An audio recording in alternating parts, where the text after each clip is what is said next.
ક્યાં છે? वो तो दिल्ली गए। अच्छा अच्छा।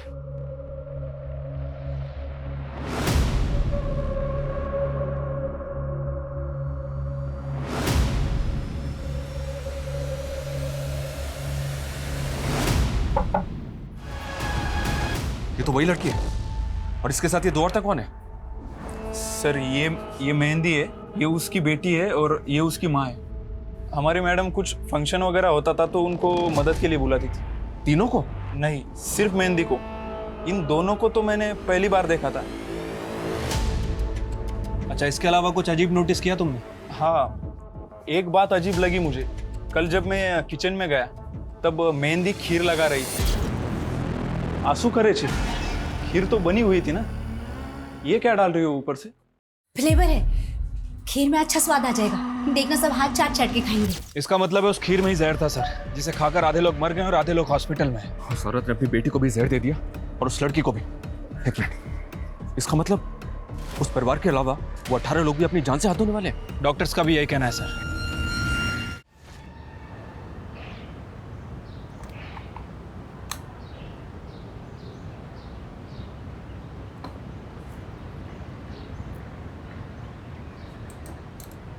ध्वनि, क्या आती तू? 1 घंटा हो गया ना स्कूल छूट के। मम्मी કેટલો વરસાદ હતો, सब जगह पानी भर गया है। अच्छा, पड़ोस के बच्चे तो सारे आ गए घर पे। तू बारिश में खेल रही थी ना, इसी खिलवाड़ की वजह से फेल हो गई गणित में। मोड़ू सुजुआ छे, तेरी क्लास के जीनल ने पूरे मोहल्ले में ढिंडोरा पीट दिया है। तेरे पप्पा को भी पता चल गया होगा, आ रहे होंगे अभी।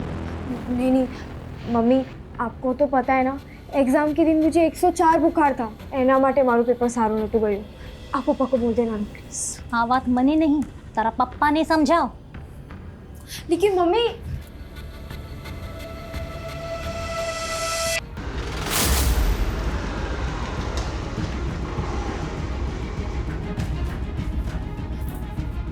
ध्वनि, तारा पप्पा आ गया।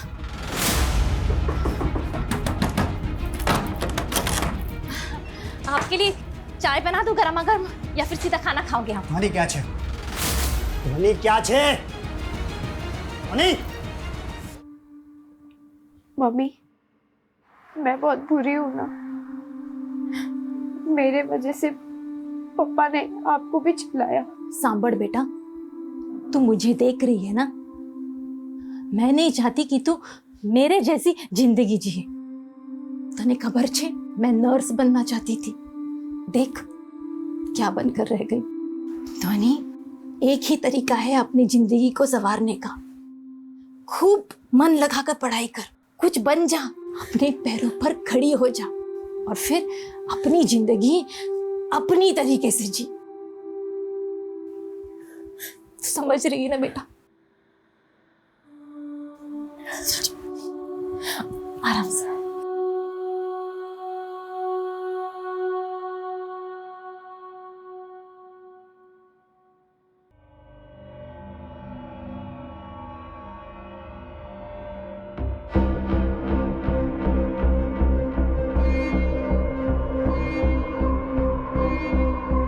माँ कितनी बार, फंक्शन के लिए लेट हो रहा है, जल्दी करो। अरे हाँ हाँ, मैं रेडी हो रही हूँ, तू भी जल्दी रेडी हो जा। मैं नानी को बोलती हूँ। अरे हूँ पण रेडी ज छू बाबा। तो सब रेडी है तो फिर निकलते हैं ना।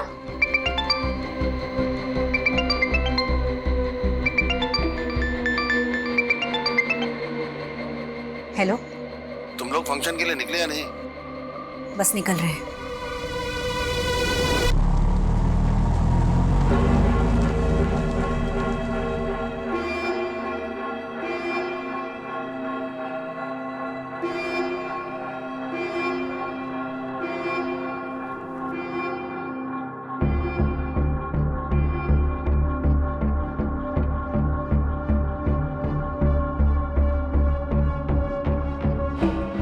माँ,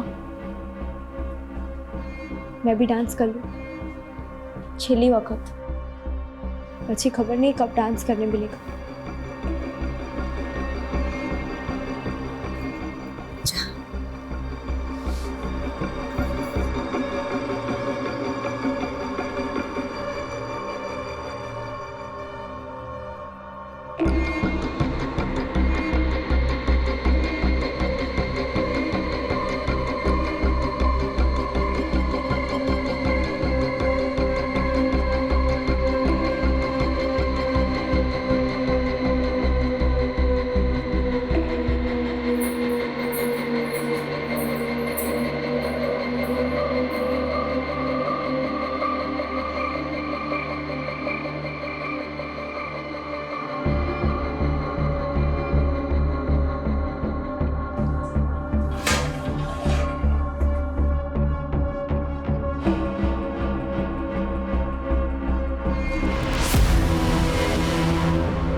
ध्वनि,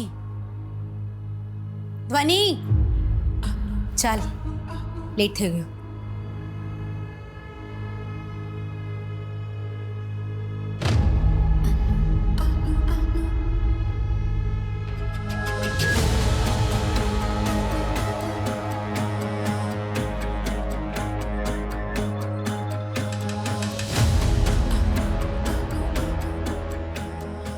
अपना ध्यान रखना हो. आप भी ना तने बहुत मिस करीश.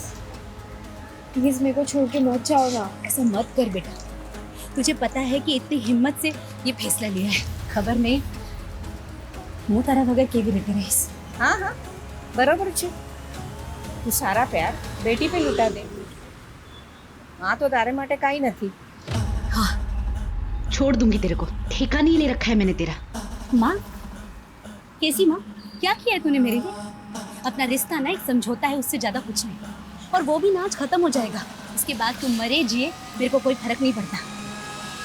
और आज પછી તમારો રસ્તો અલગ, મારો રસ્તો અલગ. બસ હવે आज સાંભળવાનું બાકી હતું. अब क्या बचा है जीने में? उसे तो मरना ही अच्छा है. धनी बेटा, હું ભગવાનને તારા માટે પ્રાર્થના કરીશ. सब ठीक हो जाएगा. आज के बाद हम कभी नहीं मिलेंगे. आओ जो.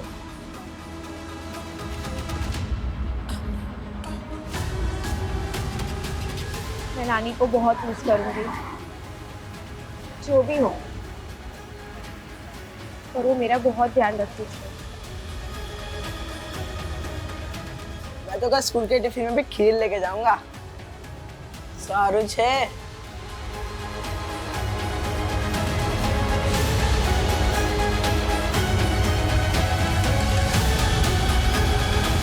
आ जाओ. तारा माटे वो फंक्शन में से ना थोड़ी सी बचा ली. तुझे पसंद है ना? खा लेना. अच्छा सुन, टाइम हो गया, मैं निकलती हूँ. मम्मी, આટલો બધો પ્રેમ કરે છે, मुझे छोड़ के क्यों जा रही हो? फैसला बदला भी तो जा सकता है. नहीं, वो लेट થઈ ગઈ છે. तो अपना ध्यान रखना, मैं निकलती हूँ.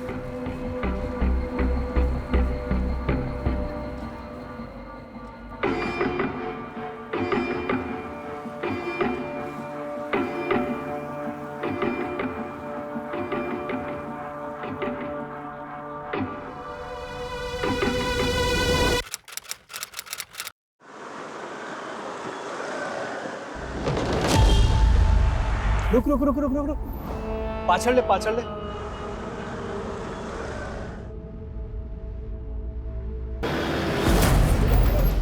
बाईपास पर एक लड़की की बॉडी मिली है सर. काफी बुरी हालत में है. लड़की के साथ रेप भी हुआ है. उसके बाद किसी भारी चीज से उसके सर पे वार किया गया है और शायद मरने के लिए बाईपास पर फेंक दिया गया है. सर, डॉक्टर का कहना है कि लड़की की बॉडी में जहर भी है. मेटलिक पॉइजन है, खाने के साथ दिया जाता है. अगर कम मात्रा में दिया जाए तो स्लो पॉइजन की तरह काम करता है, लेकिन इस केस में मात्रा बहुत ज़्यादा है. लड़की के पास समय बहुत कम है सर. कुछ पता चला कौन है ये लड़की? सर, ये लड़की का पर्स. बस यही मिला है? कार्ड, कैश कुछ नहीं? नहीं सर. रेपिस्ट ने इतनी दरिंदगी दिखाई और मरने के लिए जहर दिया. आज तक किसी भी केस में मैंने इसे देखा नहीं है. या हो सकता है जहर देना भी प्लानिंग का हिस्सा हो. देखने से तो ये रोड रेज का केस भी लग रहा है. But what ever it is, ये कोई नॉर्मल रेप केस तो नहीं है. सर, लड़की की बॉडी पर कोई डीएनए, कोई सीमेंट सैंपल नहीं मिला है. और सर, बाईपास पर इतनी गाड़ियां चलती है, कैसे पता लगाएंगे कि उस लड़की के साथ इतनी हैवानियत किसने की है? एक काम करो, क्राइम सीन पे चलने की तैयारी करो. Yes sir.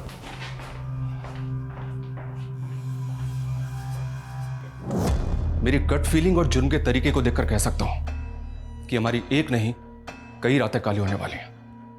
लड़की की पहचान सबसे बड़ा चैलेंज होगा. वो खुद कुछ बता पाएगी, इसके आसार तो ना के बराबर है. पर क्या वो वाकई में इंसान होगा जिसने इस लड़की के साथ इस तरह के जुर्म की कल्पना की होगी?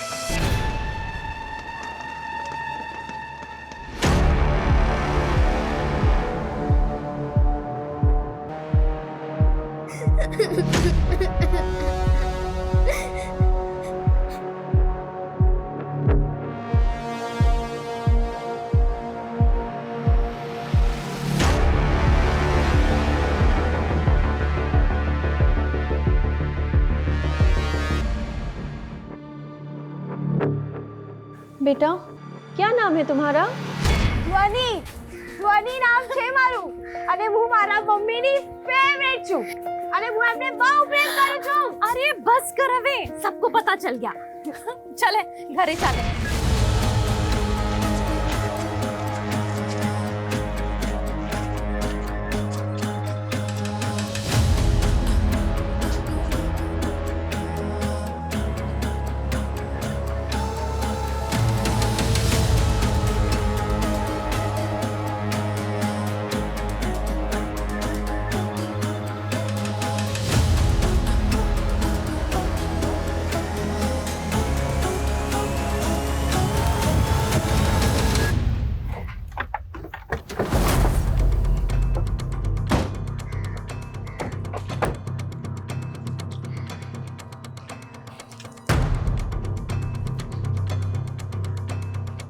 वो लड़की यहां तक पहुंची कैसे?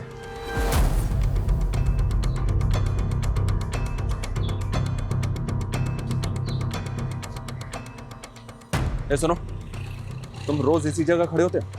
किसी एक जगह पे तो नहीं रहता हूँ साहब, पूरे एरिया में घूमते रहता हूँ. क्यों, क्या हुआ? कल एक 20-22 साल की लड़की को देखा था यहाँ तूने, कुछ पता उसके बारे में? कल तो मैं इस तरफ नहीं था साहब, वो उस तरफ था. एक ड्राइवर है साहब, वो मेरा रेगुलर कस्टमर है. वो बता रहा था कि उसने किसी लड़की को देखा. कहाँ मिलेगा ये टैक्सी ड्राइवर? टैक्सी चलाता है साहब, ऐसे कैसे बता सकता हूँ मैं? तेरा रेगुलर कस्टमर है ना, उसका फोन नंबर, टैक्सी नंबर कुछ तो बता सकता है उसके बारे में? ऐसे भी कोई जान पहचान नहीं है सर. वो फोन नंबर, टैक्सी का नंबर तो नहीं पता, पर साहब उसके गाड़ी पे ना एक लाल कलर का बाज का स्टिकर है सर. बाज का स्टिकर? हितेश, बाज के स्टिकर वाली, बिना बाज के स्टिकर वाली, बाईपास पे आने जाने वाली हर टैक्सी को अच्छी तरह से चेक करो. ये टैक्सी ड्राइवर मुझे किसी भी हालत में चाहिए. सर.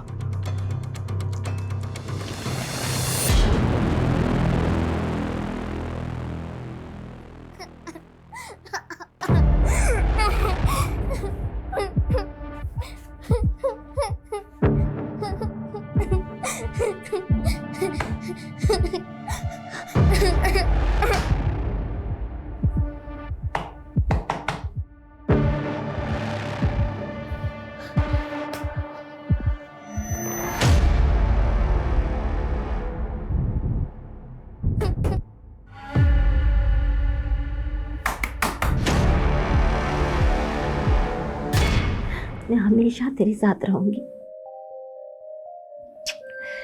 याद तो बहुत आएगी मुझे तेरी. मम्मी, मैं आपके बिना नहीं रह सकती हूँ. जिंदगी की यही रीत है बेटा. लग्न પછી છોકરીને સાસરીએ જાવું જ પડે. इस फुटेज में तो ये लड़की बिल्कुल ठीक लग रही है और इसके तकरीबन 2 घंटे के बाद ये बाईपास में मिली. इसका मतलब जो कुछ भी हुआ है इन्हीं 2 घंटों के बीच में हुआ है. हितेश, एक काम करो, ये टैक्सी ड्राइवर जहां भी मिले उठाओ इसे. साहब मुझे क्यों बुलाया? मैंने क्या किया है? उस दिन बाईपास रोड पे इसी लड़की को लेके गया था ना तू? हाँ साहब, आ तो मारो काम छे.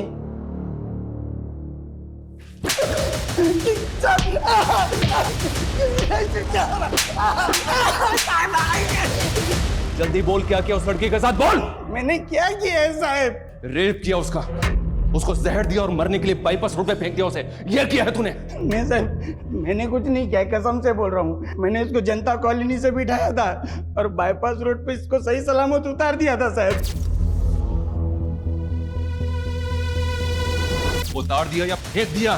साहब मैंने फेंका नहीं साहब. जब मैंने उसको उतारा तो वो सही सलामत थी साहब. वहाँ पे एक चाय वाला भी था, उसने सब कुछ देखा है. अब उससे पूछ लीजिए ना. चाय वाला? हाँ साहब, साइकिल पे चाय बेचता है वो.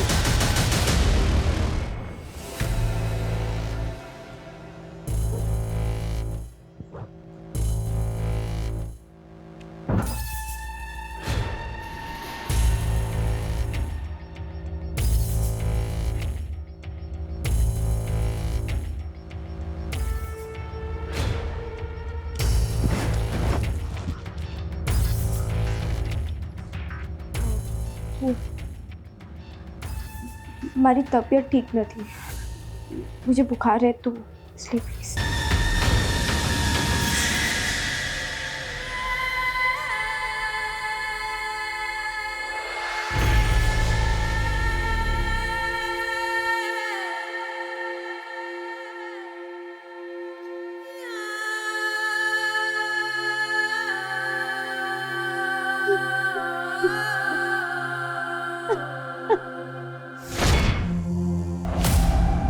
सर, ये न्यूज़ देखी आपने? कल रात जनता कॉलोनी के घर में फंक्शन था और आज मातम मनाने वाला कोई भी नहीं बचा, क्योंकि किसी ने खाने में मेटालिक पॉइजन मिला दिया था, जिससे फैमिली के चारों लोग नींद में ही मारे गए। संगीत में आए 18 मेहमान अस्पताल में भर्ती। एक मिनट, उस लड़की ने भी टैक्सी इसी कॉलोनी से ली थी और उसकी बॉडी में भी यही जहर मिला है, तो पूरी पॉसिबिलिटीज है कि उसे भी जहर इसी फंक्शन में दिया गया।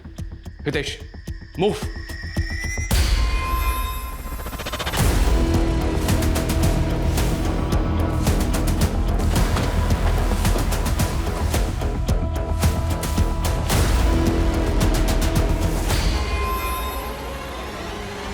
जिसने भी इन्हें जहर दिया वो दरिंदा है सर, बच्चों तक को नहीं छोड़ा।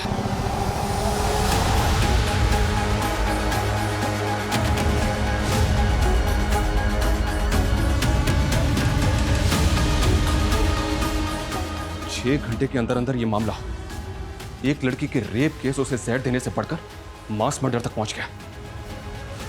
पता नहीं अब सब कुछ यहीं रुकने वाला है या और भी बहुत कुछ है जो सामने आना बाकी है। केवल क्या है? वो तो दिल्ली गए। अच्छा अच्छा।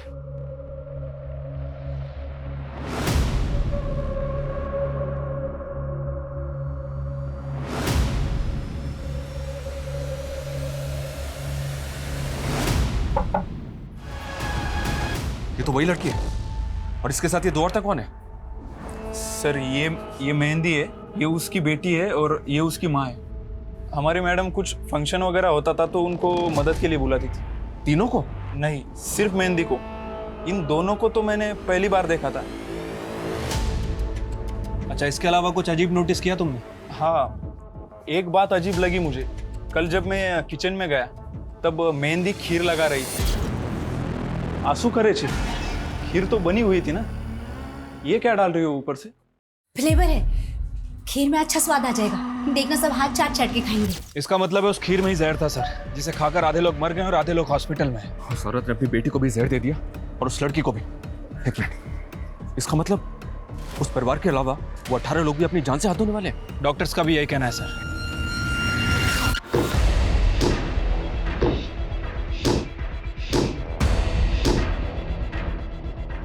कौन है उधर? मैं हिरन, कोई है वहाँ? सुनाई नहीं दे रहा है।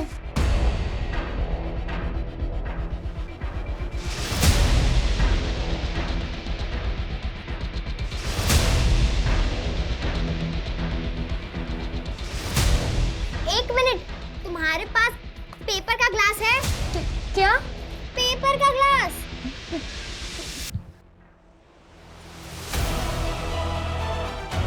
हाँ है।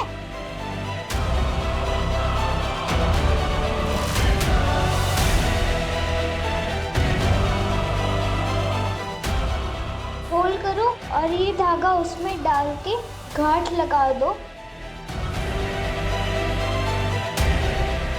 हेलो, मेरा नाम मेहंदी है, तुम्हारा क्या नाम है?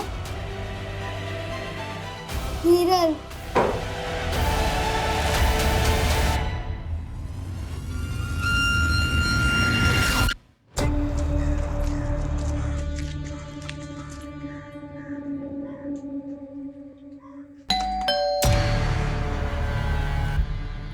कौन था मैं? नमस्ते मैडम, हूँ मेहंदी छू। पास से पता चला कि आपको घर काम के लिए हेल्पर की जरूरत है। जरूरत तो छे, पर पूरे महीने के लिए नहीं, सिर्फ 2 दिन के लिए। चाल से मैडम, वैसे भी मेरे पास कोई काम नहीं है तो मैं कर लूंगी। ठीक है, पर बहुत सारा काम होगा, शादी का माहौल है, बहुत सारे मेहमान भी होंगे, બધું કરી લઈશ ને? आप बिल्कुल भी फिक्र मत करो, आपको जरा भी शिकायत का मौका नहीं दूंगी मैं। ठीक है, ચાલ અંદર।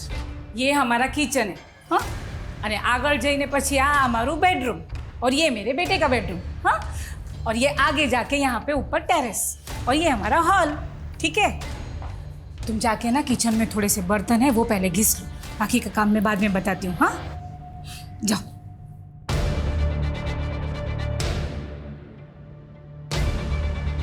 डार्लिंग, आजू बाजू જોઈ તો લો। હા કઈ વાંધો નહીં, 1 કલાકમાં આવું જો। Bye. Yeah sure I will do don't worry. Bye mummy. अरे तू क्या जाए छे? फोन रख पहले तू। एक काम था मम्मी छोटा सा। फोन रख। अच्छा एक minute can I call you later? Okay okay thank you bye. हाँ तुझे पता है ना 2 दिन में तेरी शादी है, अब तू बाहर नहीं जा सकता। कितने तामझाम है और उसके लिए एनर्जी जरूरी है। और एनर्जी रखने के लिए क्या चाहिए? क्या? खाना। और खाना तुम्हें खाना है ना? तो चलो तुझे ने बेस हूँ नाश्ता ले आओ। मैडम आप बैठो, मैं खाना लगा देती हूँ। ना मेरे बेटे को तुम्हें ही खाना खिलाती हूँ, है ना बेटा? हाँ मम्मी। जा तू बैठ, में खाना लेके आती हूँ। चल तुम बाकी का काम देख लो। हाँ जा बैठ। हाँ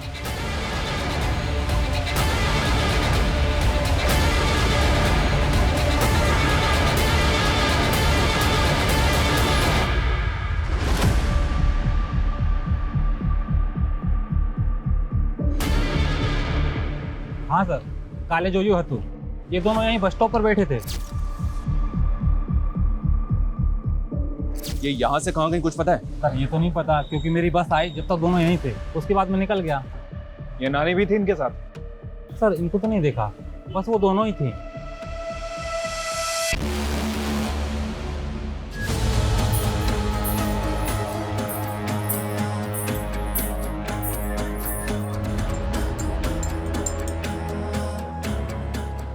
अच्छा जी तुम्हें बड़ा पता है। आंटी पानी की बोतल आपो ने शू तेना खबर नहीं कि मेरी माँ मुझ पर जान छिड़कती है। आज भी ऐसे करती है जैसे मैं एक छोटा बच्चा हूँ। शादी के बाद तुम्हें मुझे उनसे तो शेयर करना ही पड़ेगा। पता है मुझे क्या लग रहा है? मुझे लग रहा है शादी के बाद तुम दोनों में सॉलिड कंपटीशन होने वाला है, देख लेना। वो दूध किसके लिए? आपकी मम्मी के लिए, वही देने जा रही थी। अच्छा लाओ मैंने आपको मिल जाता हूँ।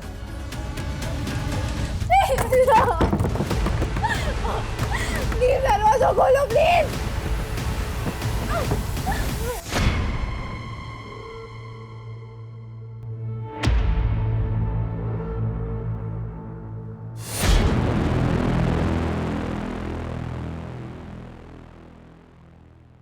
वो लड़की मर गई, उसकी डेथ हो गई और उसका नाम तक हमें पता नहीं है। इससे पहले कि ये औरत कुछ और तबाही मचाए, इस तक पहुंचना हमारे लिए बहुत जरूरी है। हेलो हाँ बोलो। ठीक है। सर जिस फैमिली का मर्डर हुआ था उसके पड़ोसी का फोन था। उसका कहना है कि मेहंदी उसके बगल वाले मोहल्ले में रहती है, हनुमान मंदिर के बगल वाला घर। हनुमान मंदिर? हनुमान मंदिर चलो तुरंत।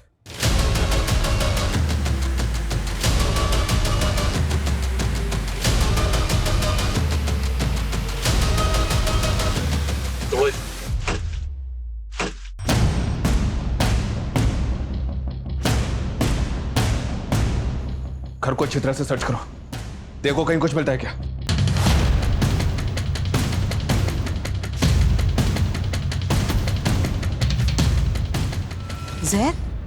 जहरा पी थी तू? पर उन लोग में तो बहुत प्यार था, एक दूसरे का बहुत ख्याल रखती थी वो। ये मेहंदी और उसकी माँ कहाँ जा सकते हैं, कुछ बता सकती हैं? उनका कोई रिश्तेदार वगैरह? रिश्तेदार तो नहीं खबर, पर हाँ उनके घर पे बहुत लोगों का आना जाना रहता था, ज्यादातर लड़की आती थी। Thank you. आ छोकरी कौन छे? हमारा दूर बेननी छोकरी छे, कुछ दिनों के लिए आई है। अच्छा सर ये कुछ आईडीज मिले। नानी माँ बेटी तीनों के डॉक्यूमेंट पे तीनों का एक ही नाम, मेहंदी चा। ये कैसे हो सकता है? ये क्या माजरा है? सर अंदर से पर्स मिला है, इसमें कुछ डॉक्यूमेंट्स थे, एक फोटो भी है। ऐसा लग रहा है शायद छुपा के रखे गए थे। इस पे रांची का एड्रेस है और ये 20 साल पुराना डॉक्यूमेंट है। सर एक मिनट। सर इस फोटो के पीछे जो बिल्डिंग है शायद भरूच के विजयनगर की है। तो हो सकता है ये वही हो। फौरन एक टीम भरूच भेजो। जानता हूं ये भूसे के ढेर में सुई ढूंढने के बराबर है, पर क्या करें, कोई चारा नहीं हमारे पास।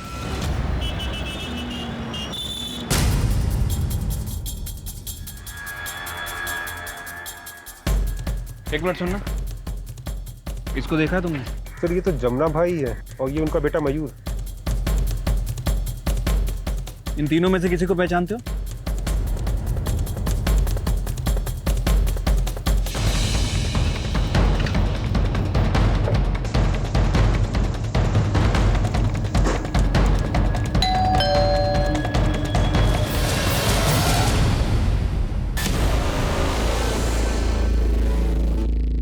तुम डर मत, मुझे कुछ नहीं हुआ है, बस थोड़ी चोट लग गई है। मैंने सब सुना, कोई तुझे मार रहा था और तू रो रही थी। सच बता, क्या हुआ? तुझे अभी 2 ही महीने हुए हैं, तुझे सब समझ में आ जाएगा। एक बात बता, तूने टैटू बनवा दिया क्या? टैटू? कहा? किसने? मैंने कोई टैटू नहीं बनवाया। नहीं बनवाया है ना? बनाना ही पड़ेगा। हेलो? हेलो? क्या हुआ?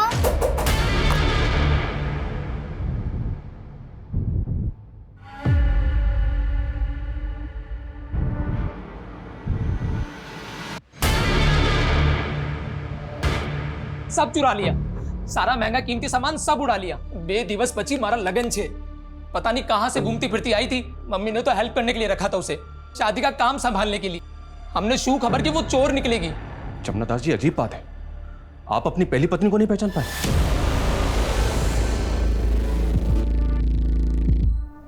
हाँ तो अपरा छे। अपरा, जो कुछ देर पहले तक आपके घर में थी। सर, मैं इनकी तरफ जोयू पर न थी, और मैं उसकी तरफ क्यों देखता? ये 3 साल का था तब वो हम सब लोग को छोड़कर चली गई थी। छोड़कर चली गई थी मतलब? 20 वर्ष पहला इसी घर में चोरी कर कर वो कमीने आसिफ के साथ दुबई भाग गई। आसिफ कौन? उसका बॉस। अपरा ने मुझे ये बोलकर ही उससे मिलवाया था कि वो उसकी नौकरी लगाने वाला है। मगर सच बताऊं सर, वो दोनों का लफड़ा था, लफड़ा। दुबई जाने के बाद उसने मुझे चिट्ठी भेजी कि मैं घर छोड़कर जा रही हूं, मुझे ढूंढने की कोशिश मत करना। हितेश, आसपास के एरिया के जितने भी सीसीटीवी सबको अच्छी तरह से चेक करो। देखो वो किधर गई है या फिर कहां जा सकती है। हमारे पास टाइम बिल्कुल भी नहीं है। पता नहीं अब वो और क्या प्लान बना के निकली यहाँ से। इससे पहले कि वो कुछ और करे, हमें उसे रोकना होगा तुरंत। हेलो, ठीक है, लॉकअप में डालो उसे। सर, वो चाय वाला पकड़ा गया। इनको क्यों लेके आए मैडम? चल बोल, जल्दी बोल। उस रात लड़की के साथ उन्हें क्या किया? मैंने कुछ नहीं किया सब। ये ऐसे नहीं मानेगा। इसकी 2-4 हड्डियां तोड़ो, उसके बाद ये बोलेगा। बता दो सब, बता दो।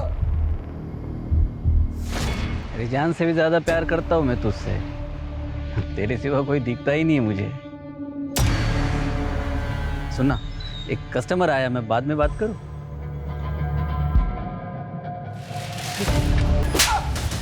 तू इंसान तो क्या जानवर कहलाने लायक भी नहीं है। एक लड़की जो बेचारी मर रही थी, उसकी मदद करने के बजाय तूने उसका रेप किया और मरने के लिए उसे वहीं छोड़ दिया।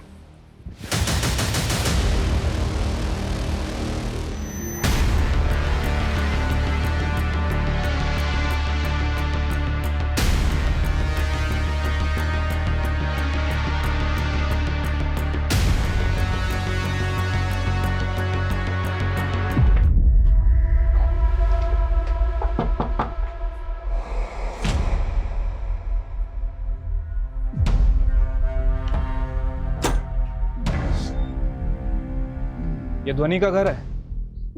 अब वो यहाँ नहीं रहती। कहाँ रहती है बता सकते हैं? पता नहीं। तब तो आपको ये भी नहीं पता होगा कि कुछ देर पहले उसकी मौत हो गई है।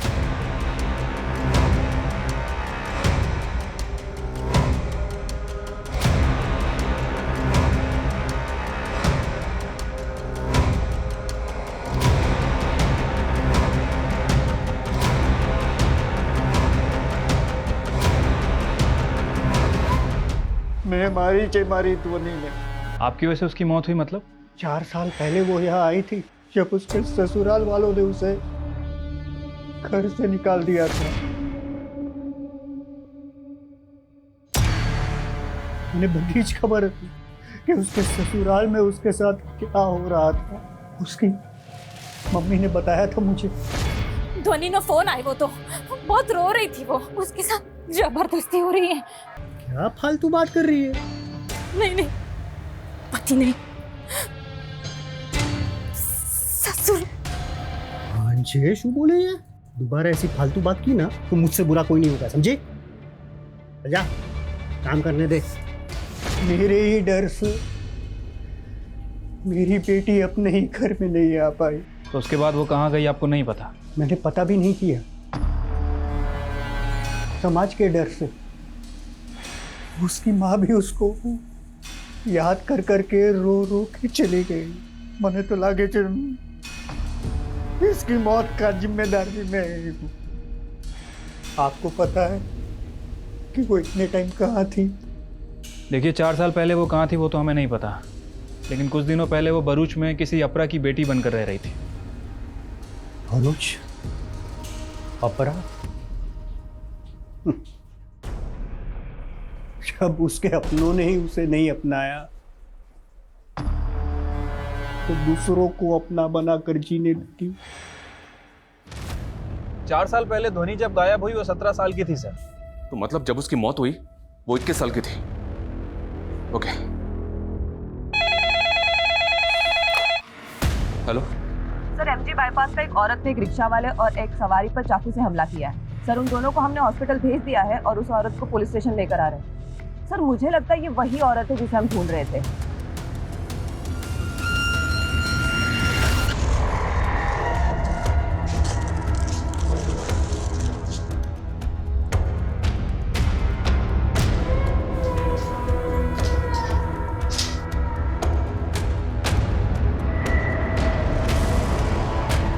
अपना बहन, इरादा क्या है तुम्हारा? और कितनी लाशें गिराओगी?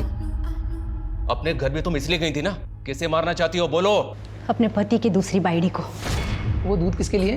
आपकी मम्मी के लिए, वही देने जा रही थी। लाओ, मैंने आपको मिल ही जाता हूँ।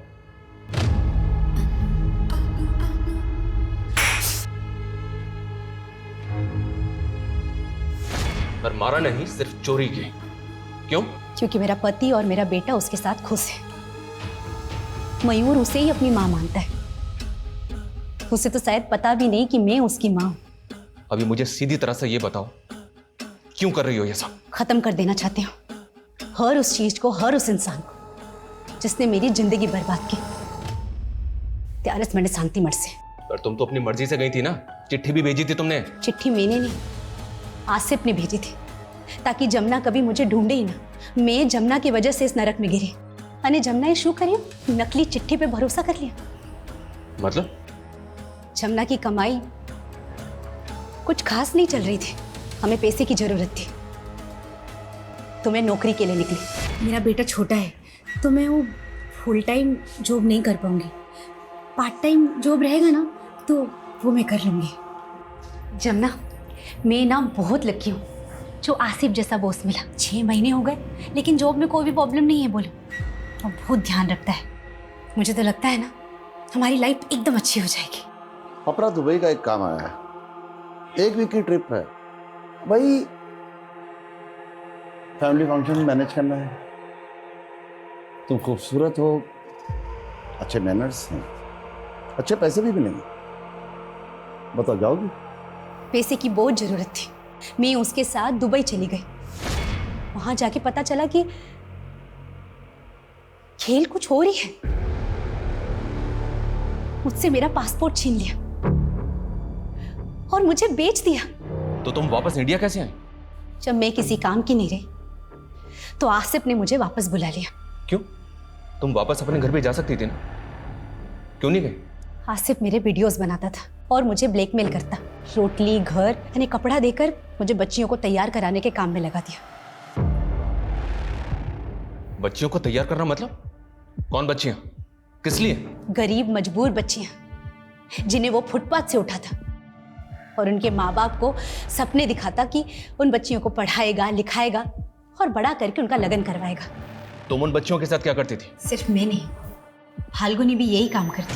हम नए नए मोहल्ले में घर लेते, उन बच्चियों को रहना सहना, ठीक से बात करना सिखाते थे। उसके बाद बाबा उन बच्चियों को अमीर पार्टियों में, अमीर घरों में काम के नाम पे धंधे के लिए भेजता। उन बच्चियों की भी वैसी ही वीडियोस बनाता ताकि वो बच्चियां भी काम छोड़कर कहीं भाग न सके।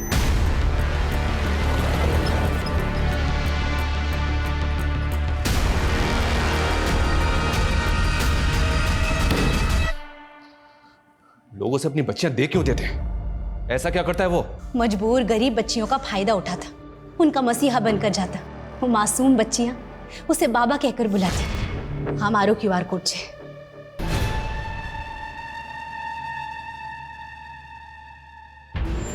ऐसा टैटू तो हमने उस बच्ची ध्वनि के मां पर भी देखा था। वो उसका QR कोड था। हाँ, और तुम 3 औरतों के डॉक्यूमेंट्स मेहंदी नाम से ही क्यों थे? वो हर बच्ची का नाम मेहंदी ही रखता, ताकि अगर कोई कभी पकड़ा जाए तो उसकी असली पहचान सामने ना आ सके। इतना सब कुछ जानती थी तुम उसके बारे में, पुलिस के पास आना चाहिए था ना तुम्हें। हटलो सरल न थी, वो बहुत बड़ा आदमी है। जब ध्वनि आई तो हमें लगा कि यही हमारा परिवार है। फिर हमने सोचा कि बाबा के चंगुल से आजाद हो जाएंगे, भाग जाएंगे यहाँ से। बस હવે બહુ થઈ ગઈ, अब हम अपनी किस्मत खुद लिखेंगे। तो तुम भागी क्यों नहीं? भागी तो थे। सबसे पहले ध्वनि गई थी, लेकिन उसे पता चला कि उसकी माँ मर गई है और उसका बाप उसे कभी नहीं अपनाएगा। उसके पास रहने के लिए जगह नहीं थी, तो उसने बाबा के पास वापस आने का फैसला किया। उस फंक्शन में तुम तीनों औरतें साथ में गई, तो तुम तीनों वहां से भागी कब? फंक्शन के बाद ही अलग होने का प्लान था। इस फंक्शन में तुमने लोगों को जहर दिया था ना, उसमें वो लड़की भी थी जिसे तुम अपनी बेटी मानती थी, उसे भी। मैं नहीं चाहती थी कि वो उस नरक में वापस जाए।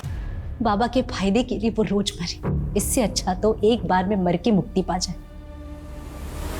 इसीलिए मैंने उससे मुक्त कर दिया। लोग जिन्हें तुमने मारा उनमें 2 बच्चे भी थे, उन्हें क्यों मारा? कोई मासूम नहीं था। बाबा के बाद बच्चियों के खरीद फरोख्त में ये परिवार सबसे आगे था। उस घर के हर आदमी ने मेरा रेप किया है।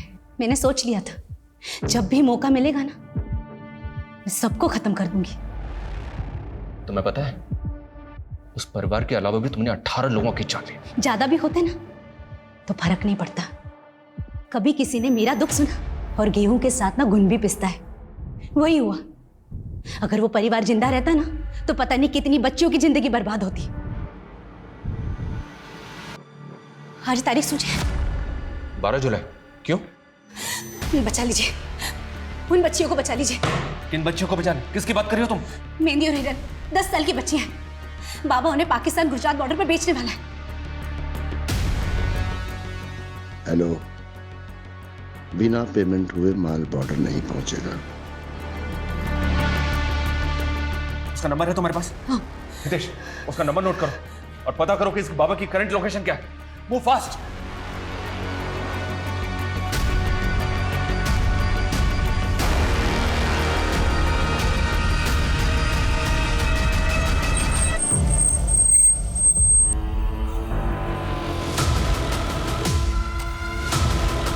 सर, ये बाबा आसिफ अंसारी, ये ऑनलाइन न्यूज पोर्टल चलाता है सर। व्हाट? ये बाबा एक जर्नलिस्ट है? हाँ सर, और काफी बड़े बड़े लोगों में इसकी पहचान भी है, गुजरात पाकिस्तान बॉर्डर पर भी। मतलब बॉर्डर पे बच्चों की तस्करी हो रही होगी। हितेश, लोकल पुलिस को इन्फॉर्म करो तुरंत।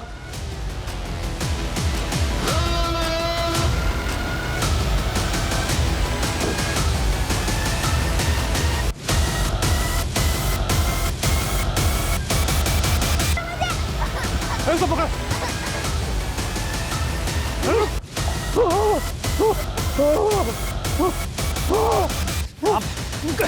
कहाँ भाग रहा है? बच्चों को लेके जाएगा? चल चल। इन्हें चाइल्ड वेलफेयर वालों को फोन करो और इन दोनों बच्चियों को इनके माँ बाप तक पहुंचाने का इंतजाम करो। इस केस में एक के बाद एक कई लेयर्स खुलती चली गई और एक बड़ा रैकेट पकड़ा गया जो गरीब मासूम बच्चियों को, लड़कियों को इस पेशे में धकेलता था। यह केस इस ओर भी इशारा करता है कि एक इंसान, एक नागरिक के रूप में हमें बेहद सतर्क रहना होगा, क्योंकि अच्छी जिंदगी का सपना दिखाकर कईयों की जिंदगी उजाड़ देने का प्लान बनाए कई आसिफ हमारे इर्द गिर्द ही घूम रहे हैं। याद रखिए, इस मतलबी दुनिया में बिना स्वार्थ के कोई किसी का भला नहीं करता। There are no free lunches. जय हिंद।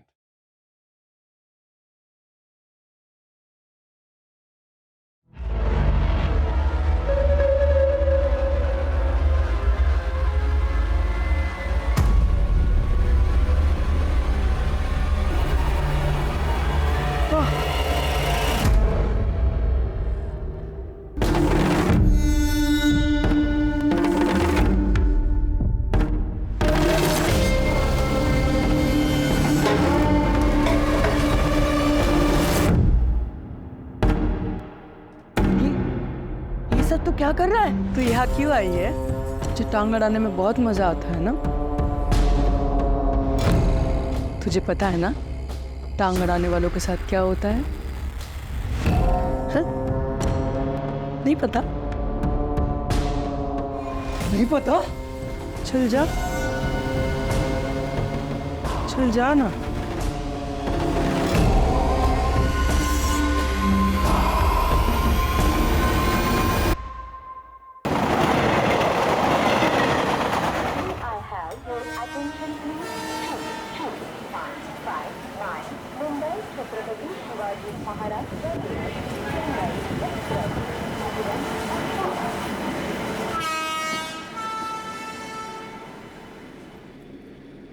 हाय, हेलो। बहुत टाइम बाद। मैं तो रेगुलर ट्रैवल कर रहा हूँ पूरे टू कल्याण। आप ही काफ़ी टाइम से नहीं दिखाई दी है, कहाँ हैं आप? वो एक्चुअली इसकी तबीयत खराब है ना, इसीलिए। ये 9 महीने का हो गया? हाँ। इसको देखता हूँ तो मुझे मेरा आरव याद आता है। बहुत क्यूट है ये। आपका बेटा भी तो 7 महीने का हो गया होगा ना? अरे बहुत उधम करता है वो, मतलब पूछो मत। आप मुंबई में रहती है कहीं ना? हाँ। अच्छा हाँ, आपने बताया था, मैं भी काम कर सकता हूँ। आज आप इस टाइम पर? हाँ, थोड़ा ऑफिस से जल्दी फ्री हो गया था तो कल्याण वापस जा रहा हूँ।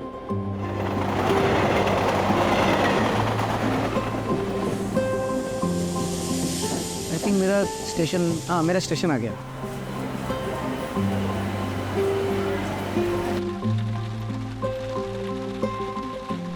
आगे पापा आगे, पापा। हाय मेरा चैम्प, आई मिस्ड यू। क्यों हो रहा है ये? पीछे बैठना।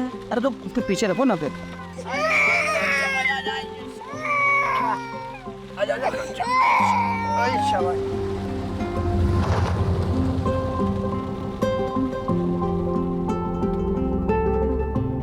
अच्छा रीमा, मुझे कल भी ऑफिस जाना पड़ेगा यार। क्लाइंट के साथ मीटिंग है, अवॉइड नहीं कर सकता। अजीत, पहले तुम हफ्ते में 2 बार जाते थे, अब तुम हर दिन घूमने जाते हो। देखना, एक दिन ऐसा आएगा ना, आरव तुम्हें भूल जाएगा। अरे ऐसे कैसे भूल जाएगा मेरा चैम्प? अच्छा भूल जाएगा तू मुझे? यार मैं तुमको पता है काम थोड़ा बढ़ गया है। 1-2 महीने की बात है, नया नया कॉन्ट्रैक्ट मिला है, 1-2 महीने में सेटल हो जाएगा यार, डोंट वरी। और कल इसका वैक्सीनेशन है, क्या मैं अकेले जाऊँ? कल ही? तुम्हें याद भी नहीं? अब ठीक है, मैं ऑफिस में बोल के मैं कल ब्रेक ले लेती हूँ।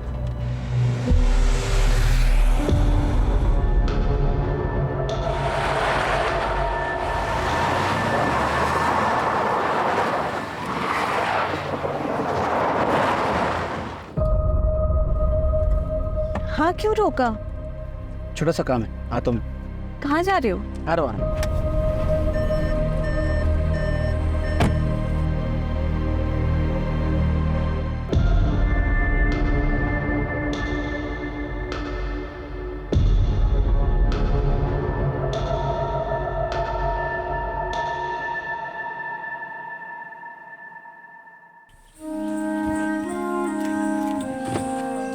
कहाँ जा रहे हो? तो एक मिनट। लेकिन आरव। आरव सोरा कहाँ जा रहे हैं? बताओ ना, कुछ बता नहीं रहे हो। अभी आंखें बंद करो। अच्छा अब बताओ। कुछ है, बस 2 मिनट। ध्यान से गिर जाओ।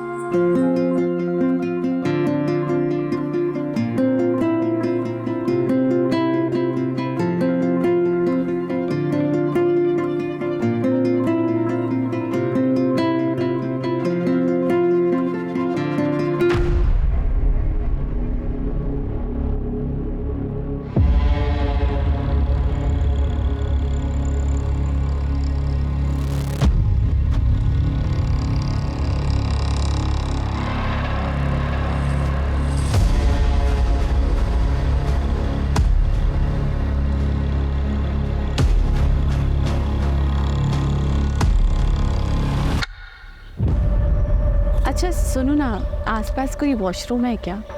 वॉशरूम जाना था। वॉशरूम इसके पीछे है शायद। अच्छा मैं हूँ। मैं आता हूँ। नहीं, तुम आरव के साथ बैठो, मैं आती हूँ। श्योर। हाँ, संभाल के जाओ।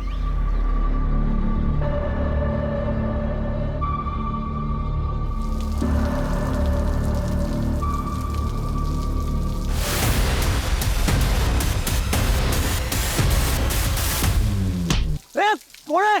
ओ दादा, साइड में, उधर, ओ दादा उठा, कोण आहे का? दादा दादा काय झालं? दादा दादा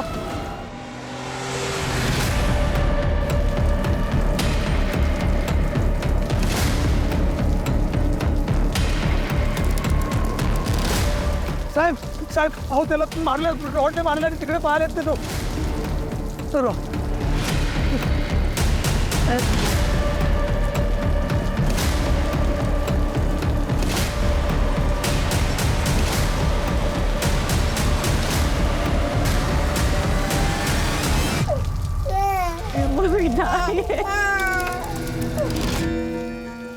सर ये सुदामा है, आई विटनेस, यही नौकरी करता है. क्या देखा तुमने साहब को बताओ. साहब वो एक ये गाड़ी के पीछे ना एक सफ़ेद कलर की गाड़ी वो उधर गेट तक आई थी और बाद में चली गई. तो फिर इन्हें मारा किसने? साहब वो एक काले रंग का कोट वो पहनते ना ऐसा पूरी करके. कौन है? लड़का था या लड़की पता नहीं, वो मार के चला गया. मैं उसको पकड़ने के लिए पीछे पीछे दौड़ा था पर वो एक हवलदार साहब उनके पीछे पीछे चले गए, इसलिए फिर मैं वापस इधर आ गया. रीवा जी, आपने कुछ देखा या सुना? नहीं सर, सर मैं तो वॉशरूम गई थी उस तरफ, दूर थी तो कुछ आवाज ही नहीं आई. जिसे वापस आई था अजीत को किसी ने मार दिया. अच्छा एक बात बताइए, आपने भी वो व्हाइट गाड़ी देखी थी? व्हाइट कलर की गाड़ी? हाँ सर, वो तो कल्याण स्टेशन से हमारा पीछा कर रही थी. वो गाड़ी को मैंने यहाँ पे भी देखा था, लेकिन वो तो आगे चली गई थी. संभालिए अपने आप. सुनो, मैडम और बच्ची को सेफली घर पहुंचाओ. रुपेश, एम्बुलेंस के लिए कॉल करो, बॉडी को पोस्टमार्टम के लिए भिजवाओ. सर. रुपेश, कल्याण स्टेशन से लेके यहाँ तक रास्ते में जितने भी सीसीटीवी हैं उनकी फुटेज चेक करो. क्या पता वो कार किसी कैमरा में कैप्चर हुई हो. और पता करो ये अपने पुलिस स्टेशन में कौन सा कांस्टेबल था जो यहाँ ड्यूटी पे था. ऐसा कौन सा कांस्टेबल है जो क्रिमिनल के पीछे भागा तो सही और गायब हो गया.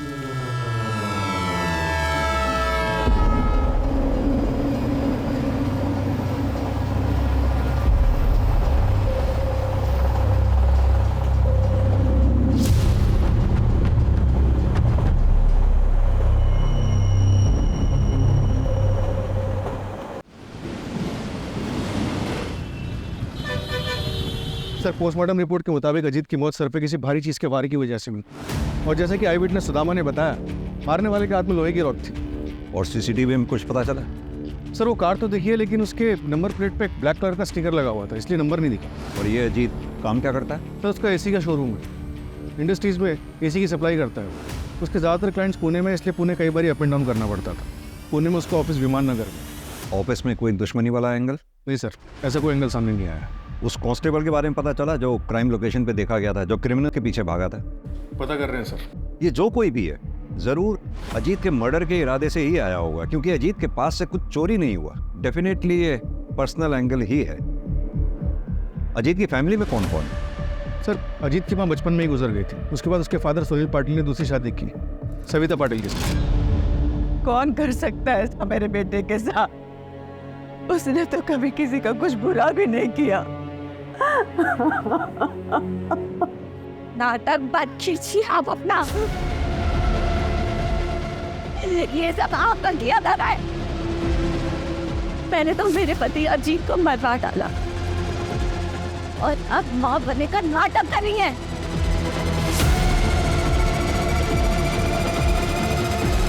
भाभी भाभी मैं क्या कह रहा हूँ, आप शांत हो. हाथ नहीं लगा.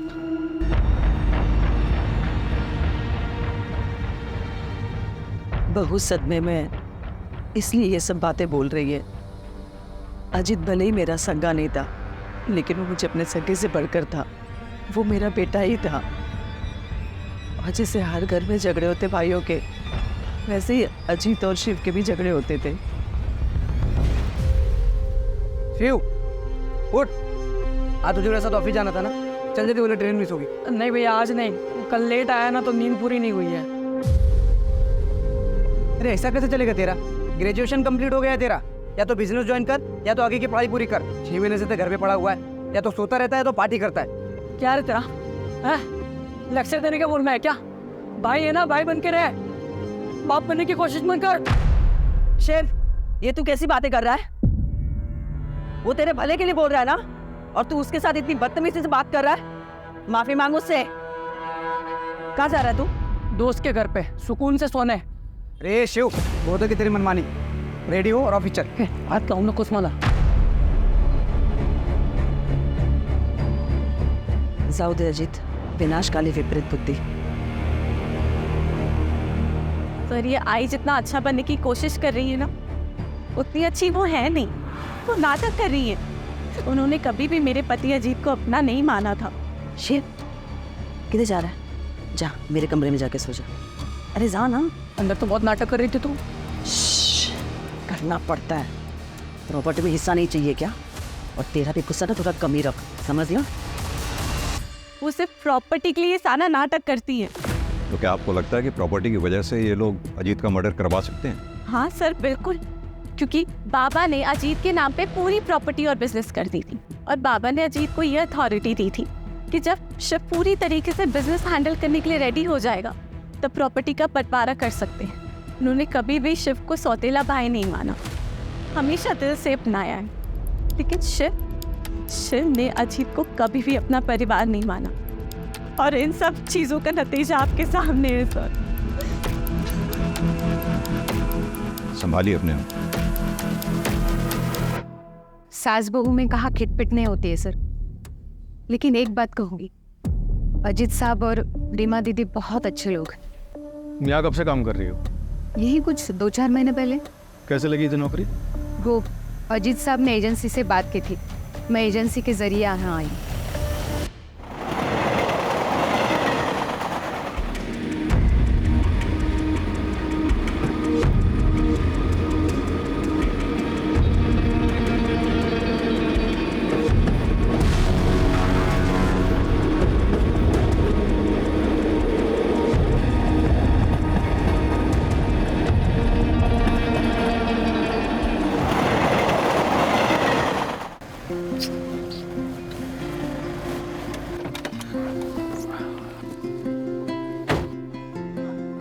वंदना, मैं क्या बोल रहा था, चलो ना 2-3 दिन के लिए कहीं घूम के आते हैं, तुम मैं और करण। तुम्हारा मूड भी चेंज हो जाएगा और थोड़ा स्ट्रेस भी कम हो जाएगा तुम्हारा। नहीं नहीं, मुझे नहीं जाना कहीं पे भी। क्यों? मुझे ना काम का बहुत ही ज़्यादा प्रेशर है, और मुझे लग रहा है ना मैं अपना काम ना मैनेज भी नहीं कर पा रही हूँ। अरे don't worry, don't take stress, सब ठीक हो जाएगा। ओके वंदना, इसे भूख लगी होगी, इसे फीड करा दो प्लीज। अरे नहीं नहीं, मेरी ना आधे घंटे में प्रेजेंटेशन है और मुझे प्रिपरेशन भी करनी है, तुम ना इसे फार्मूला पिला दो। व्हाट? 1 minute, hello. तुम्हें इसके साथ बिल्कुल भी अटैचमेंट नहीं है? यस। अरे सुनो,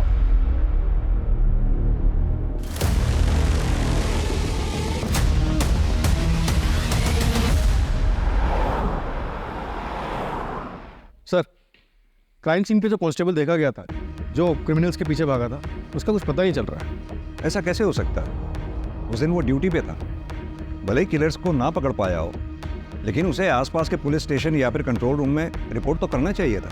पर ऐसे कोई रिपोर्ट कहीं हुई नहीं है सर। 1 minute sir.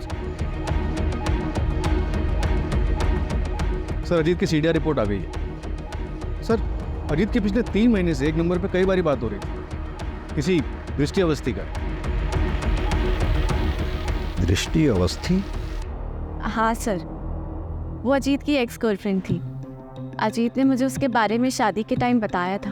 दृष्टि ने उन्हें छोड़कर किसी एनआरआई से शादी कर ली थी, लेकिन अजीत बहुत सीरियस थे उनको लेकर, इसलिए वो जब भी उन्हें कांटेक्ट करती तो वो उसे इग्नोर नहीं कर पाते थे। अरे हाँ बाबा, घर देख लिया है मैंने और रेंट बजट में भी है। अरे तू पहले सेटल तो हो जाए, फिर साथ में चल के देख लेंगे। हाँ ठीक है। देर रात को किससे बात कर रहे हो? अरे वो दृष्टि है, वो यूएस से यहाँ पे सेटल हो रही है, तो घर ढूंढ रही है रेंट पे, तो मैं उसको हेल्प कर रहा हूँ। तो तुम्हें क्यों कॉल किया? मुझे 1 मिनट, तुम मुझ पे शक कर रही हो? ऑफ कोर्स एक्स गर्लफ्रेंड है वो तुम्हारी। एग्जैक्टली, एक से वो मेरी, तुम मेरी प्रेजेंट हो, फ्यूचर हो, आई लव यू। हाँ, मैं बात करती थी अजीत से, फ्रेंड था वो मेरा, और 5 साल बाद इससे मिलकर अच्छा लगा था। इतना अच्छा लगता था कि आपस में एक दूसरे को इतने सारे कॉल किया करते थे। दृष्टि जी, कहीं ऐसा तो नहीं पुराना प्यार फिर से जाग गया था? एक्सक्यूज मी सर, ऐसा कुछ नहीं था। और वैसे भी अजीत एक बच्चे का बाप था। और वही अजीत आपके लिए रेंट पे घर ढूंढ रहा था। वो क्यों मेरे लिए घर ढूंढेगा? अच्छा, एक बात बताइए आकाश सर, ये सब क्या चल रहा है? किस लिए आए आप यहाँ? आपको पता है ये किसका घर है? और आने से पहले आपने इंटीमेशन क्यों नहीं दिया? जरूरी नहीं समझा आपने? सर कुछ नहीं, बस रूटीन पूछताछ करनी थी सर। हो गई आपकी पूछताछ? जी। Now you go. और ये याद रखिएगा, दृष्टि मेरी बेटी है, वैसा कोई क्राइम नहीं कर सकती। सर। बेटा कोई टेंशन खेर उतने ले, मैं हूं ना। रुपेश, इन दोनों में से कोई तो झूठ बोल रहा है। ये रीमा जरूर इनसिक्योर फील कर रही होगी सर।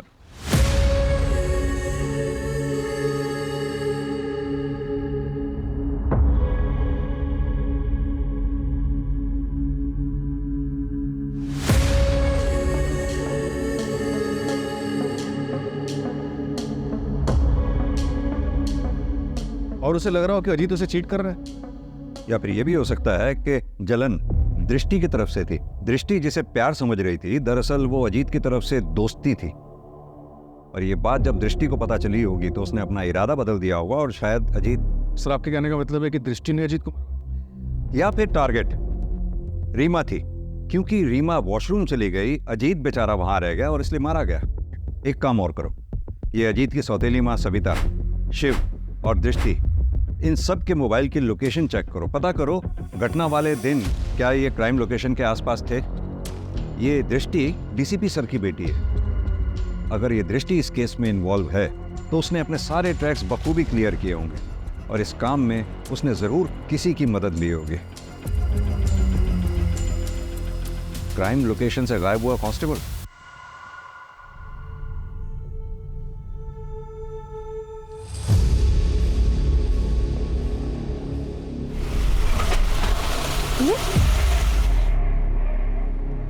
पता नहीं क्या हो गया। मैं चेक करता हूँ, तुम बैठे रहना।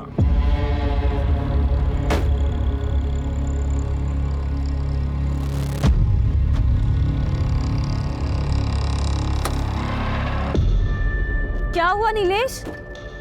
पता नहीं यार, शायद पेट्रोल टैंक लीकेज है, मुझे फोन करना पड़ेगा। हाँ शहजाद सुनना, मेरी गाड़ी बंद हो गई है यार।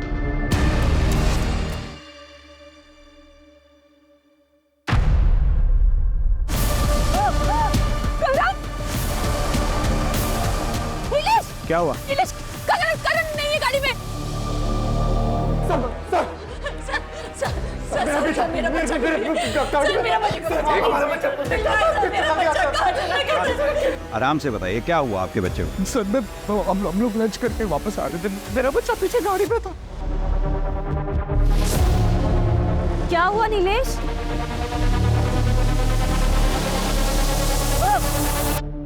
कुछ देखा आपने? सर मैंने कुछ नहीं देखा।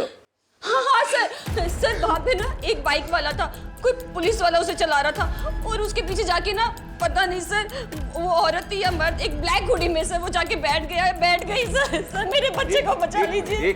आपने कहा कोई पुलिस वाला बाइक चला रहा था? हाँ सर हाँ। उसकी यूनिफॉर्म कैसी थी? कुछ नोटिस किया आपने? कुछ भी स्टार्स नोटिस किए हो, शूज नोटिस किए हो, बेल्ट नोटिस की हो, किस कलर की थी, कुछ भी? आपकी तरह तो वर्दी नहीं थी उसकी। देख के बताओ। नहीं। हाँ सर इसकी जैसे थी, सर ऐसी वर्दी थी सर, इसकी जैसे सर वर्दी थी।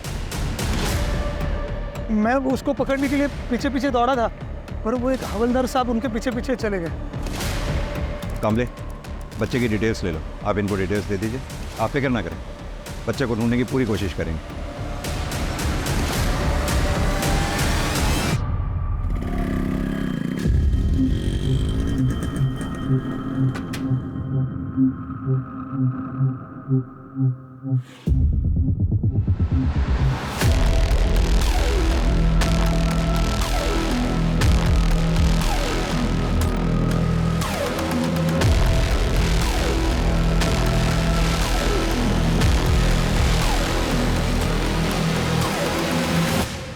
काम करो, नीलेश और वंदना का बच्चा जहां से चोरी हुआ था उसके आसपास के सीसीटीवी फुटेजेस चेक करो, पता तो चले कौन है जो पुलिस की वर्दी को बदनाम कर रहा है।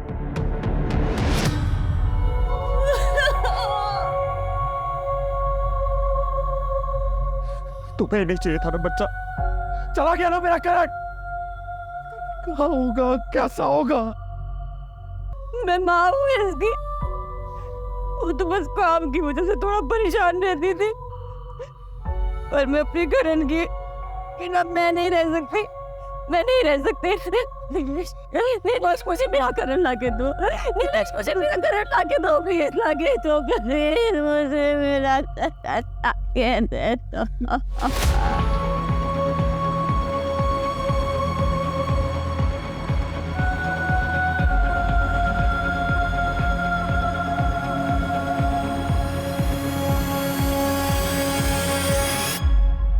एक बच्चा गायब हुआ है, मैं डिटेल्स भेज रहा हूँ, पूरे शहर में नाकाबंदी करवा दो।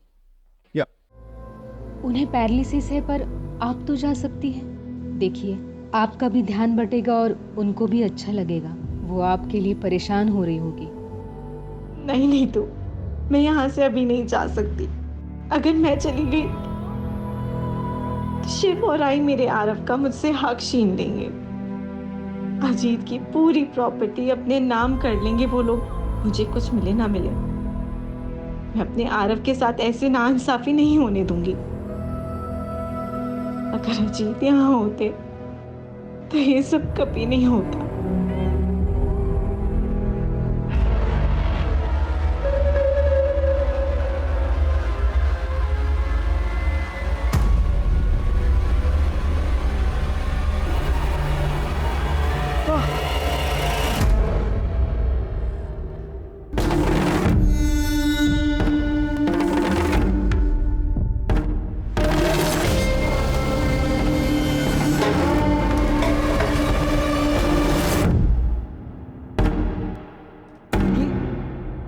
तो क्या कर रहा है? तू यहाँ क्यों आई है? तुझे टांग अड़ाने में बहुत मजा आता है ना? तुझे पता है ना टांग अड़ाने वालों के साथ क्या होता है? नहीं पता? नहीं पता? चल जा, चल जा ना।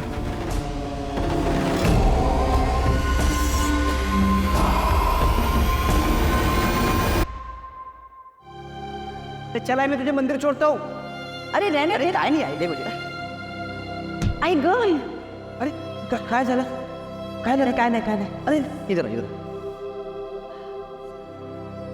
अरे ये बघ पूरा लाल हो गया, स्वेलिंग आ रहा है इसमें। अरे कुछ नहीं हुआ रे बाबा, सन मंदिरला उशीर होणार। अरे 2 मिनिट थांब, थांब 2 मिनिट। अरे जाऊ दे ना। अरे थांब ना 2 मिनिट आई।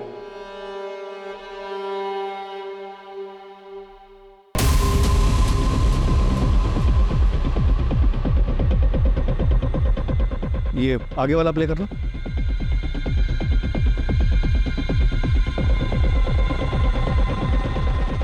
सर मैंने पता किया, उस दिन इसी इलाके में किसी भी चौकी में ये संदेश यादव नाम का कांस्टेबल था ही नहीं। तो हेड ऑफिस में पता करो, खाली हेड ऑफिस ही नहीं, आसपास के सबर्ब एरियाज में जितने भी संदेश यादव नाम के कांस्टेबल्स हैं सबको थाने बुलाओ पूछताछ के लिए। सर हेड ऑफिस में बात कर चुका हूँ। रुपेश, हमने देखा अजीत वाले केस में भी पुलिस कांस्टेबल क्रिमिनल के पीछे भागा था, वहीं अभी वंदना के केस में पुलिस कांस्टेबल बच्चा चुराने वाले का साथ दे रहा है। एक सेकंड रुपेश, कहीं ऐसा तो नहीं अजीत कोलेटरल डैमेज का शिकार था? मेरा मतलब क्रिमिनल बच्चा चुराने आया हो और क्या बे साले, वो मैं क्या कर रहा है? हाँ कितने का टारगेट था और तूने क्या किया? क्या फायदा तेरी इस वर्दी का? हाँ कोशिश तो कर रहा हूँ ना, 2-3 नजर में है भाई, जल्दी कुछ करता हूँ मैं। देख, इस महीने अगर 10 का टारगेट पूरा नहीं किया ना तूने तो मैं तुझे काट डालूंगी, और अगर मैंने तुझे माफ भी कर दिया ना तो बबीता तुझे माफ नहीं करेगी। तेरे साथ साथ तेरे पूरे परिवार को भी वो काट डालेगी।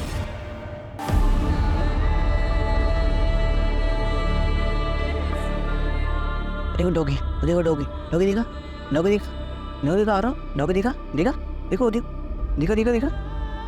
अरे अजीब, अरे मैं सुला देती हूँ। हाँ अरे तुम सो जाओ, मैं जगाऊं। डोंट वरी, तुम सो जाओ। अरे पक्का? बोलो मम्मी आओ, मम्मा सो जाओ, मम्मा सो जाओ, मम्मा go and sleep. Good night. Good night.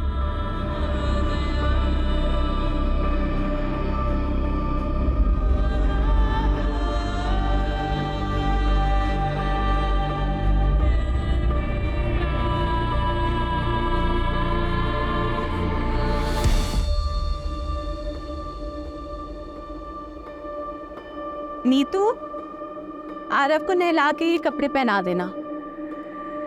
Neetu, Neetu, Neetu, अभी नहीं है। आरव, आरव, आरव, आरव, आरव,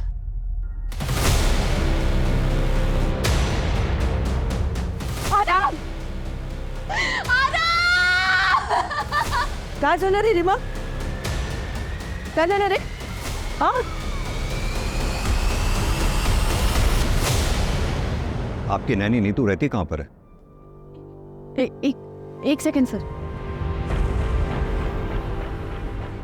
ये उसका आईडी कार्ड है सर। अजीत नहीं रहे, पर मुझे प्लीज आरव को ढूंढ दीजिए। मैं मर जाऊंगी उसके बिना, मर जाऊंगी उसके बिना।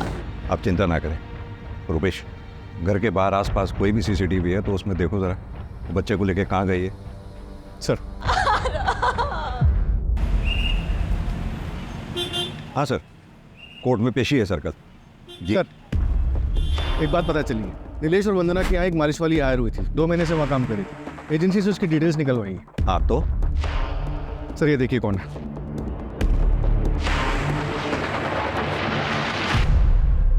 ये तो नीतू है। अजीत और रीमा के यहाँ जो बच्चे आरव की नैनी थी, तो ये 2 अलग अलग जगहों पे अलग अलग नाम से काम कर रही थी। मतलब नीतू बच्चा चोर है। लग तो ऐसे रहा सर। अगर ऐसा है तो फिर अजीत का मर्डर इसमें कहाँ फिट बैठता है? रुपेश, 2 बच्चों की किडनैपिंग हुई है। अगर 48 घंटों के अंदर हमने इन्हें नहीं ढूंढा तो उनकी तस्करी हो जाएगी, और अगर ये कोई रंजिश का खेल है तो बच्चों की जान को खतरा हो सकता है। सर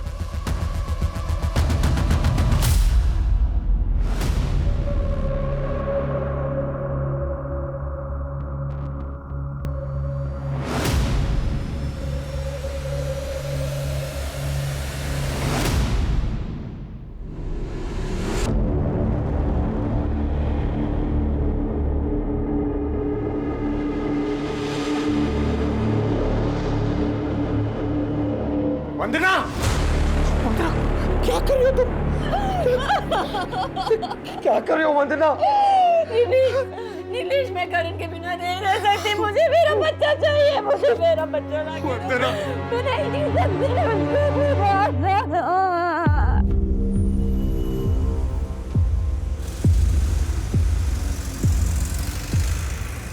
हाँ मैं आ गई हूँ। तुम कहाँ हो?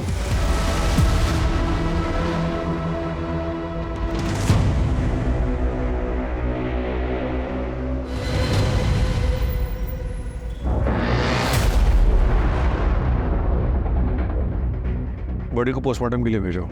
उन लोगों को पता चल गया होगा कि हम नीतू के जरिए उनके चाइल्ड ट्रैफिकिंग गैंग तक पहुंचने वाले हैं। उन लोगों ने नीतू को मारकर बीच के लिंक को ही तोड़ दिया। सर, हेड ऑफिस से संदेश यादव का डेटा है। दोनों क्राइम के वक्त सारे संदेश ऑन ड्यूटी थे, अलावा एक के। बुलाओ उसको थाने, और जितने भी गैंग उस वक्त चाइल्ड ट्रैफिकिंग में एक्टिव थे उन सबको खंगालो।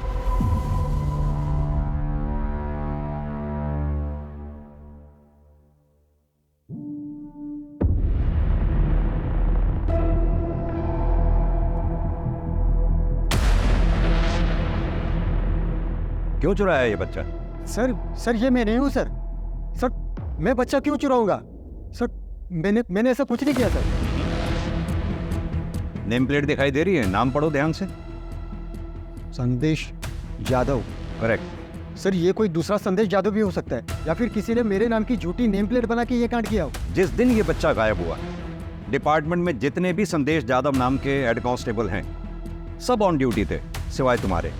और यही नहीं, अभी 1 हफ्ता पहले अजीत पाटिल नाम के आदमी का मर्डर हुआ, वहां भी आई विटनेस का यह कहना है कि उसने तुम्हें वहां देखा था। सर वो आदमी झूठ बोल रहे हैं सर मैं ऐसा क्यों करूंगा? और मैं पिछले 15 दिनों से मेडिटेशन सेंटर में था सर। हमें तुम्हारी लीव एप्लीकेशन और मेडिटेशन सेंटर के डॉक्यूमेंट्स चाहिए होंगे, और अपनी ये वर्दी यहाँ जमा करवा दो मेरे पास। मैं तुम्हारे सीनियर से बात कर लूंगा। सर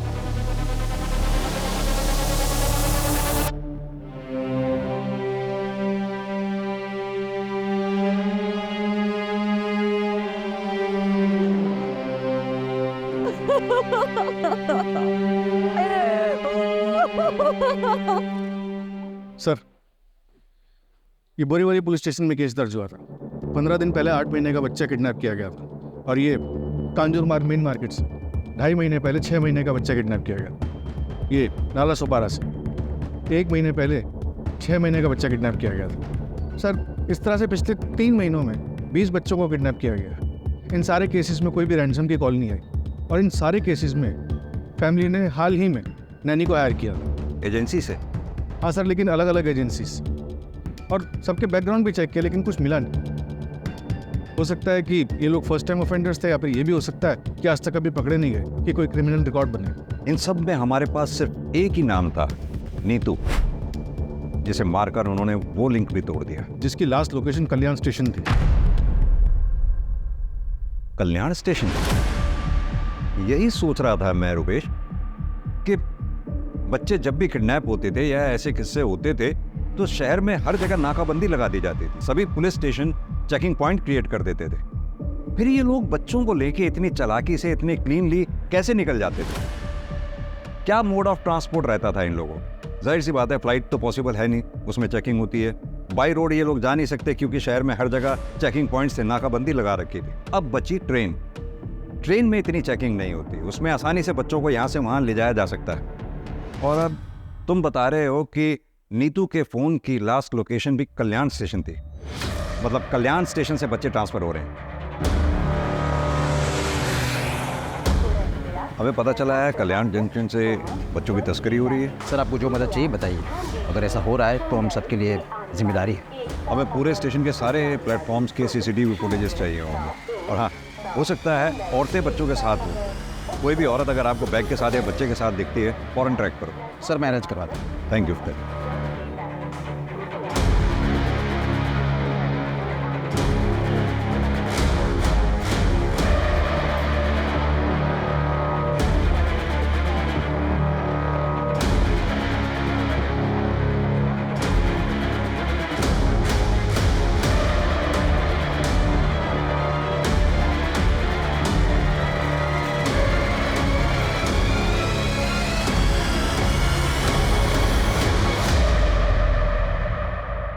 ओके सर, कांस्टेबल संदेश यादव के पीछे खबरी लगाए थे। एक बात पता चल गई।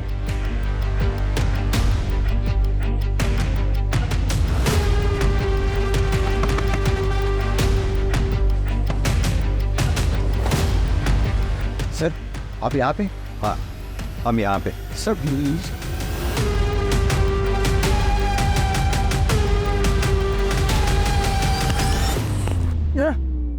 अरे तुझे तेरे भाई की यूनिफॉर्म पहन के लोगों के घरों के बाहर देखा गया।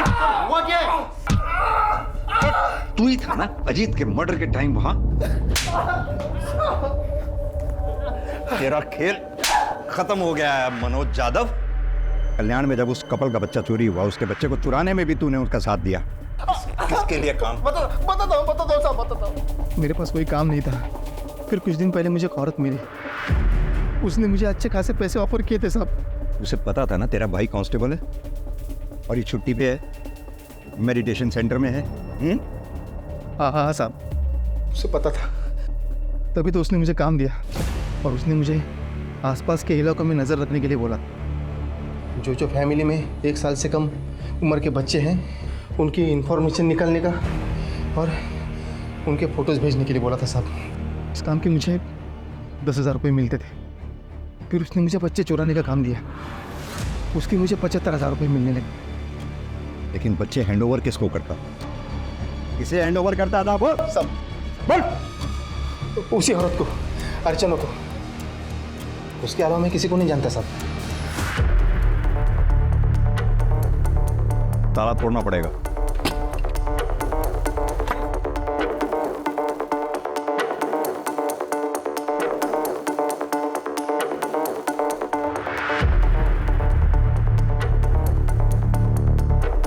रुपेश, पूरा घर छान मारो।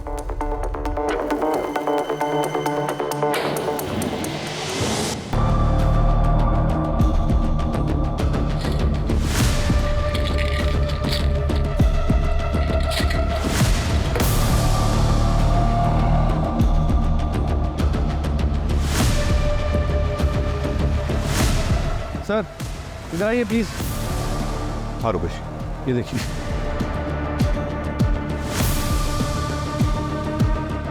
क्रिमिनल्स तो हमसे भी 10 कदम आगे निकले।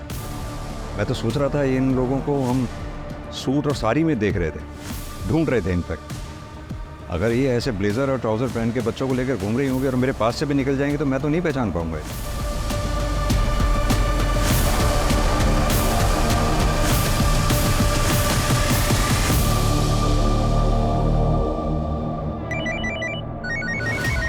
सर, जिस औरत का हुलिया बताया था आपने हमें, सीसीटीवी में वैसी औरत दिखी है। वो औरत अभी अभी हैदराबाद वाली ट्रेन में बैठी है, बोगी नंबर S8 में। ट्रेन 2 घंटे पहले निकल चुकी है। पूना रेलवे स्टेशन पे जीआरपी को इन्फॉर्म कर दो, हमारी पुलिस टीम वहाँ पहुँच रही है। Okay sir.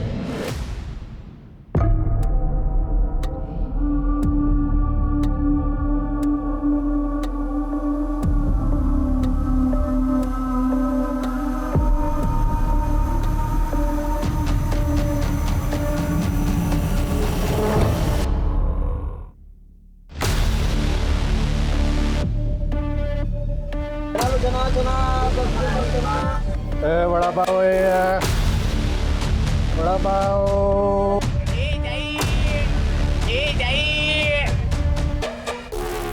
Ticket please.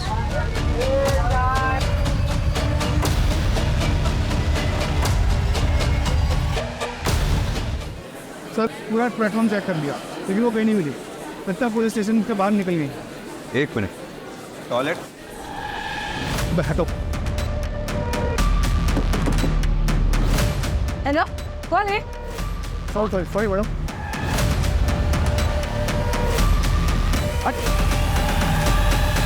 हटो।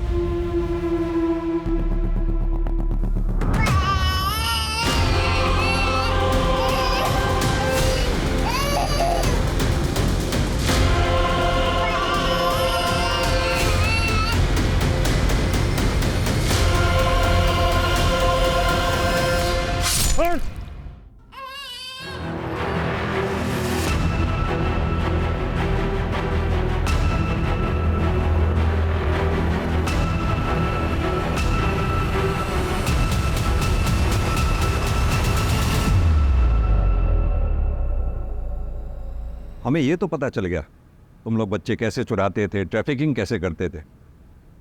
ये बताओ कि अजीत को क्यों मारा?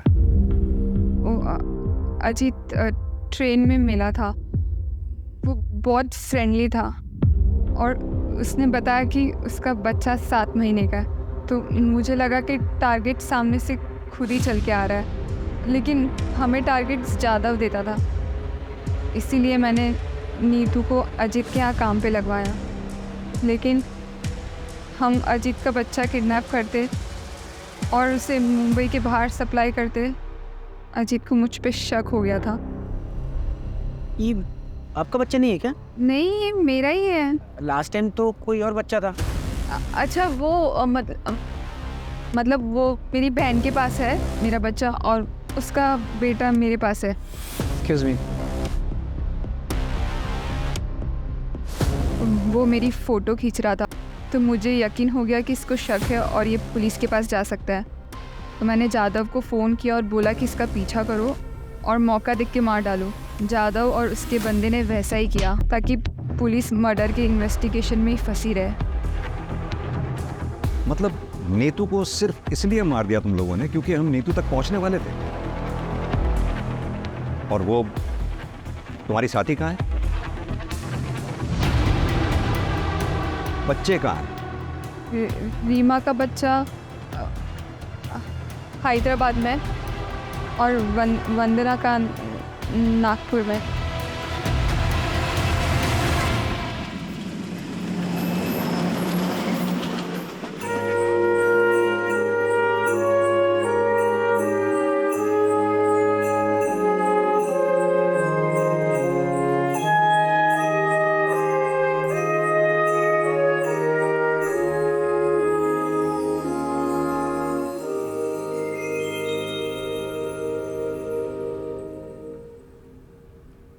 वंदना के बच्चे को तो हमने बचा लिया, लेकिन रीमा का बच्चा अभी भी हैदराबाद में है। उसकी तलाश जारी है।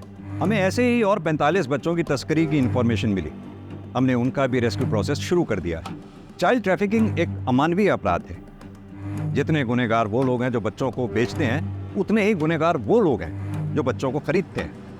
अगर किसी कपल को औलाद नहीं होती, इसका मतलब ये नहीं कि उनको लाइसेंस मिल गया बच्चा खरीदने का। वहीं अगर कोई चाइल्डलेस कपल बच्चा अडॉप्ट करना चाहता है तो वो मेक श्योर कर ले कि पूरी लीगल फॉर्मेलिटीज़ के बाद ही बच्चा उनकी गोद में आए। अगर किसी अनाथ आश्रम से इलीगली बच्चा अडॉप्ट किया जाता है तो वो भी उतना ही बड़ा क्राइम है जितना चाइल्ड ट्रैफिकिंग।